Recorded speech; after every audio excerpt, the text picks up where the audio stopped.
Before we wrap up, and well, actually, before we get on to wrap up the news, I should say, we can get on to some stories from the past week. A couple more news items to talk about. This one, Ben, is controversial. That will have some post production sound effects by the time you're all listening to that, ladies and gentlemen. But controversial news, Ben. NBA Playgrounds, of course, Saber Interactive, a game that we've played a fair bit and had some fun with, obviously, and I've pretty much done all I can in the offline stuff at the moment, and that's quite relevant actually because they've just released an add-on for $9.99 US dollars to unlock every player in the game. Not just every player currently, but every player that's added for free in later updates for the game. So if you want to just unlock everyone right now, you can pay $9.99. Now, this is something that a lot of people have asked for, and Matthew Karch in an interview actually acknowledged that and said, even though he's not a big fan of this kind of mechanic, because there has been such a vocal requests for it from fans that they were looking into doing it, they have done it. Predictably, some people are really not happy about it. Some people are saying the game is ruined. You know, the whole "ruined forever" on on the internet. You know, that's the way it goes online.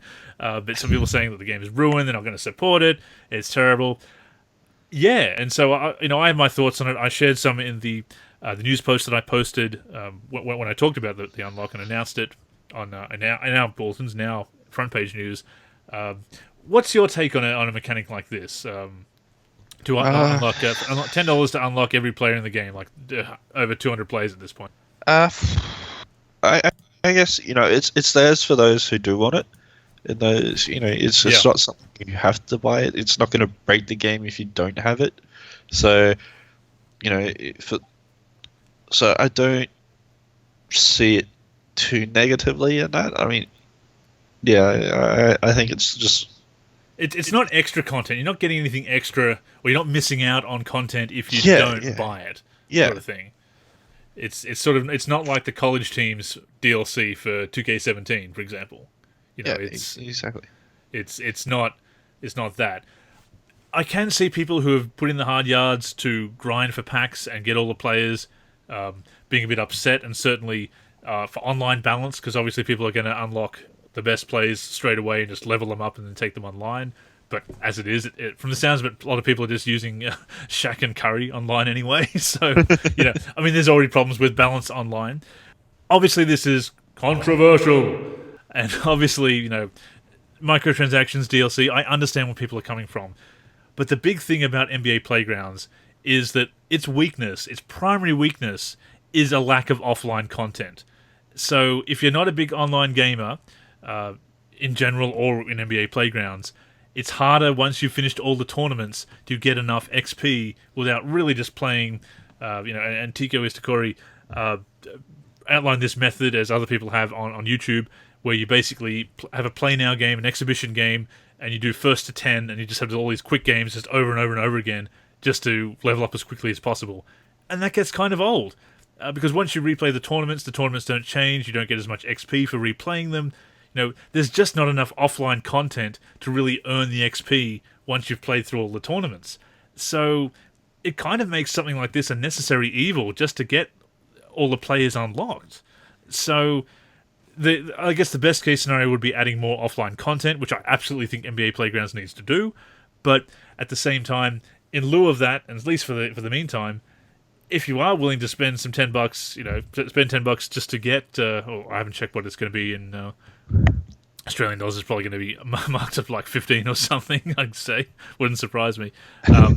But so then you pay that and you get all the players unlocked, which incidentally used to be how it was back in the day. You get all the players, well, most of the players, the secret players or such you may have to unlock and everything, including in On Fire Edition and Jam.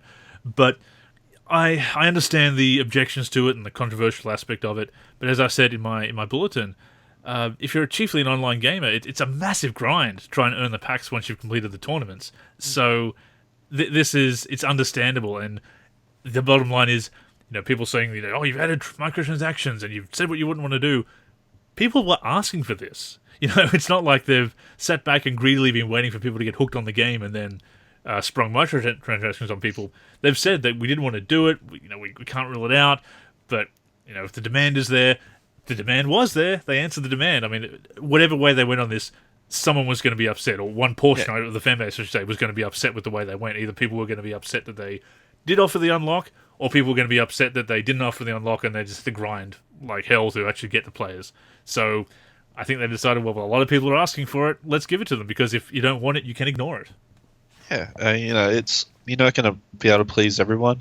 No, Um, I think too, like in regards to NBA Playgrounds wasn't an expensive game, true. so it's put a little couple more bucks into it.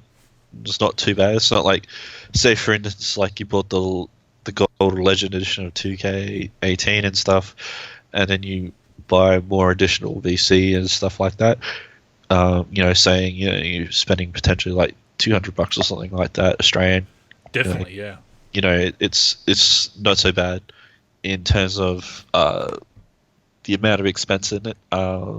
So like $30, potentially another 15 is 45, still cheaper than a normal traditional retail game in that sort of sense alone. Hmm. Given that it's normally about 60, $70, sometimes 80 to 90 80, 90, is yeah. the retail here in terms of that. So, and like we stated, it's there for those who do want it, and it's not game breaking or anything. You're not missing out entirely on everything.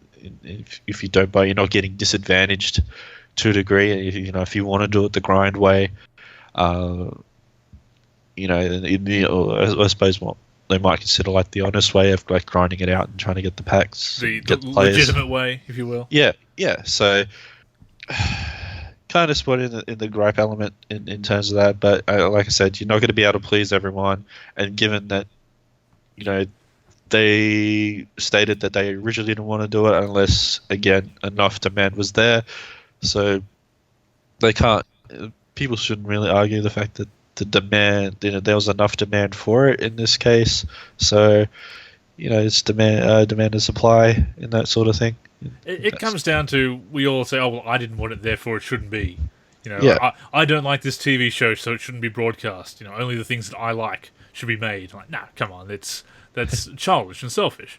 So, yeah, I think I understand the point of view and the possible gripes with the online balance of everyone being able to play that, but it sounds like everyone's kind of going towards the same kind of the same few players that are the most effective anyway. So Yeah. it's already a problem. This doesn't create a problem in that respect. It may exacerbate it to some extent, but bottom line, people asked for it and they thought about it and said the demand was there. They delivered, and I think given the lack of offline content, it makes sense. I can't fault them for doing that. But I do hope that more offline content is added, because I do think the game needs it. Yeah, again, the game is relatively new, so it's still finding its feet and that. So, and given that this game seems to be like a bit of a service and that they've still got a lot of players and stuff that they want to add, Which they're doing for free. Which they've added a lot of content for free already. Yeah, yeah. It's kind of like the game Drive Club. Yes, they had a rocky start when it came out, but its post-release support was absolutely phenomenal. Its season pass was amazing in terms of the content that you got from it. So, yeah, I think if it's anything like that, in terms of comparison and that, I think people will be happy with the end result in a lot of ways. So, yeah, I think if people look at that Drive Club scenario, I think they'll get a bit of understanding and sort of maybe tone down their rhetoric. Yeah. I guess the other thing is they did mention that it's going to unlock players that are already in the game, all the players, plus any players that come through for free. I guess you look at that and maybe cynically wonder, okay, are there going to be players that come through who aren't free? I don't know. That hasn't been confirmed yet. I guess they're just covering their bases in that respect. But the fact that it's not just going to unlock who's in the game now, but who is in the game going to be added to the game in the future, you can really get your money's worth from it. So I think they've approached it a very good way. And I still think that NBA Playgrounds, even though I wouldn't rank it above any of my favorite Jam games or Street games, it has become a very solid game. One that I would probably recommend at this point to check out, and certainly if you've got the game to support it. I don't think Saber has completely erased their goodwill at all. No, I don't think so either.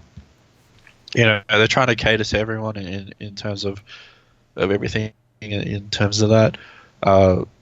So yeah, I think that's fair. Like you say, you can't please everyone. So Yeah, hopefully it'll all blow over, and people will continue to support a game that's got a lot of potential still. Yeah, for sure.